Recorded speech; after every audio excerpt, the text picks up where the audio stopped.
What makes a psychopath? When most people hear that word, they think of movie villains or true crime stories. But psychopathy is more than just a label for the bad guys.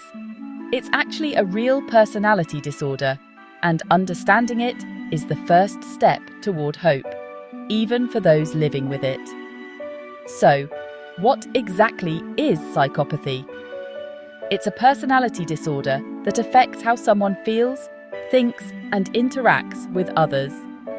The key traits: a lack of empathy, shallow emotions, impulsive behavior, and a tendency to manipulate or deceive. Imagine someone who just doesn't feel guilt the way most people do, or who can hurt others without remorse.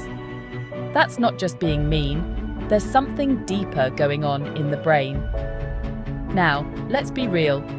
The negative side of psychopathy can be seriously damaging.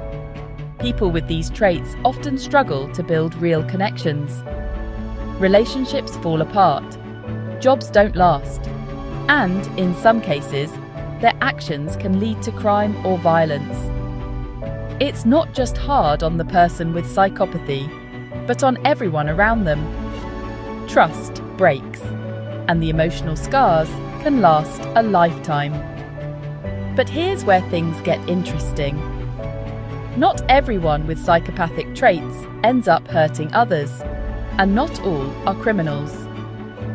Science is starting to separate fact from fiction. We're learning that the brain works differently, a sort of empathy switch that's turned way down. But that doesn't mean hope is lost. So what about treatment? For a long time, people thought psychopathy couldn't be changed. But that's starting to shift.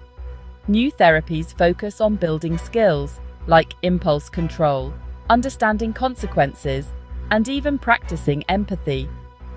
It's not a quick fix. It takes time, patience, and a lot of support.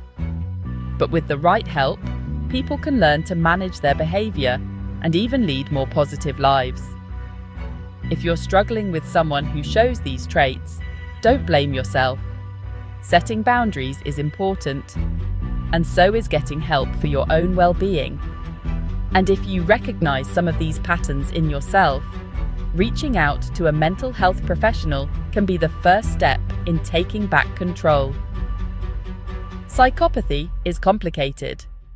It's dark, yes, but it's not hopeless. Science, support, and understanding are opening new doors. And that means change, even for those who've been written off, might be possible. Thanks for joining me. If mental health topics matter to you, hit that subscribe button so you never miss a video. Take care of yourself and remember, no one is beyond hope.